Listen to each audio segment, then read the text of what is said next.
Apple's latest iPhone 17 Pro models have a big problem. For the first time since the iPhone X, which kicked off Apple's use of stronger metals like stainless steel and titanium, the new Pro iPhones are made from aluminum. Lighter, yes, better thermals, sure, but also way more prone to dents, dings, and scratches. And if you've been used to just throwing on a thin clear case and not thinking twice about it, like I have with every Pro model for years, this year's phone might surprise you. I put the official Apple clear case on my iPhone 17 Pro Max, the same kind I've used for past launches, and after just one normal 3-foot drop, there was visible damage in areas the case was supposed to protect. That's never happened before. So I went on the hunt for something tougher, and that's when I found this, the SUPCASE Unicorn Beetle Mag, a $21 case that's been all over Amazon, promising serious drop protection, MagSafe, a built-in kickstand, and even a camera shutter button. Sounds like a lot, but does it actually live up to it? When I first pulled the case out of the box, I didn't expect it to look this good. The deep translucent blue back immediately stood out, and paired with the orange iPhone 17 Pro Max, it looks sharp and intentional, not just functional. The orange action button on the phone even matches the accent color on the case. Still, great looks can be deceiving,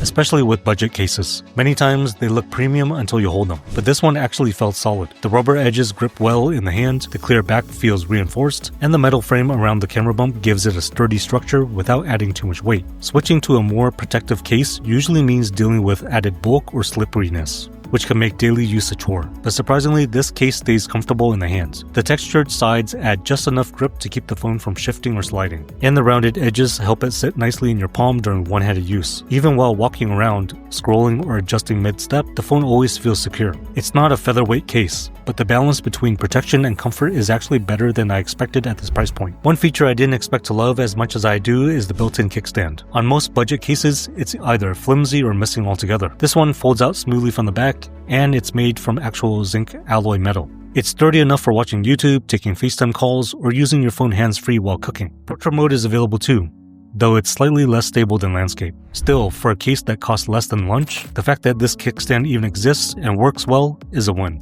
MagSafe compatibility was another question mark going in. A lot of affordable cases promise MagSafe, but then fall short in actual magnet strength or alignment. That wasn't the case here. With N52 grade magnets rated for up to 1800 grams of holding force, my iPhone locks securely to MagSafe chargers and car mounts. No repositioning, no slow sliding off the pad, no spinning on the mount, it just snaps on and stays put. And visually, the light blue MagSafe ring blends nicely with the rest of the case. Then there's the camera control button, a feature you almost never see on budget cases. It uses copper conductors built into the case to trigger Apple's camera app and shutter, even without tapping the screen. In theory, it's super convenient, especially for parents, vloggers, or anyone taking quick snapshots. But in real use, it's a little finicky. I noticed the camera launching a few times just from adjusting my grip or picking up the phone off a table. If you tend to carry your phone in your pocket or fidget with it, this button could activate unintentionally. It's a cool bonus, but not something I'd rely on all the time. Now, after what happened to my real iPhone with the Apple Clear case, I wasn't about to keep risking more expensive damage just to test armor-style cases. So instead, I picked up a dummy iPhone 17 Pro Max off eBay. It has glass on the front and back, a plastic frame, and nearly identical in size and weight to the real thing. While it doesn't have the exact same materials, it's realistic enough to test how cases absorb impact, and it lets me see where damage shows up both on the case itself and on any exposed parts of the phone.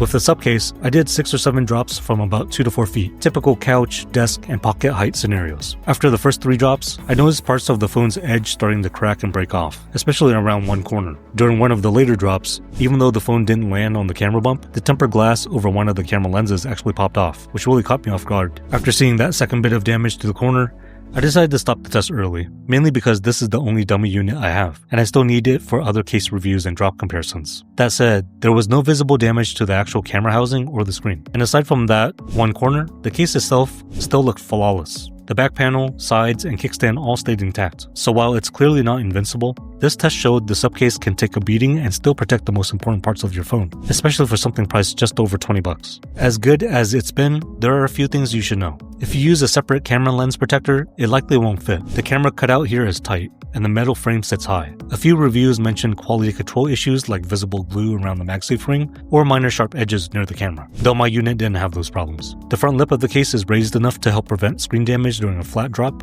but it still allows for easy swiping. especially upward gestures from the bottom edge, which taller lips can sometimes interfere with. That said, I personally would prefer something with a slightly higher lip to give the screen more protection overall. If you feel the same, adding a tempered glass screen protector could be a great middle ground, offering that extra layer of defense without changing how the case feels in the hand. Also, this case does add a bit of weight. One-handed use is fine for quick tasks, but if you're scrolling or filming for long periods, you'll feel the difference. That's part of the trade-off when you go for more protection. So, did this case solve the issue I had with the Apple Clear case? Mostly, yes, but not completely. The SUPCASE Unicorn Beetle mag did a solid job protecting the camera bump and the screen. Even after multiple drops, those key areas were totally fine. And unlike Apple's Clear case, which showed damage on all four corners, this one only took a hit in one spot. That said, the edge of the case around that damaged corner did start to break apart. And that tells me if I had dropped my real iPhone 17 Pro Max instead of the dummy unit, the aluminum body may have still picked up some visible dents or scratches, depending on how it landed. So while this isn't the ultimate solution, it's definitely a step up in protection,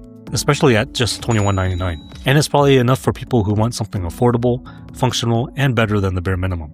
If you want to see exactly what happened during my accidental drop with the Apple Clear case, and why I started exploring armor style cases like this one, check out this video right here. Thanks for watching, and I'll see you in the next one.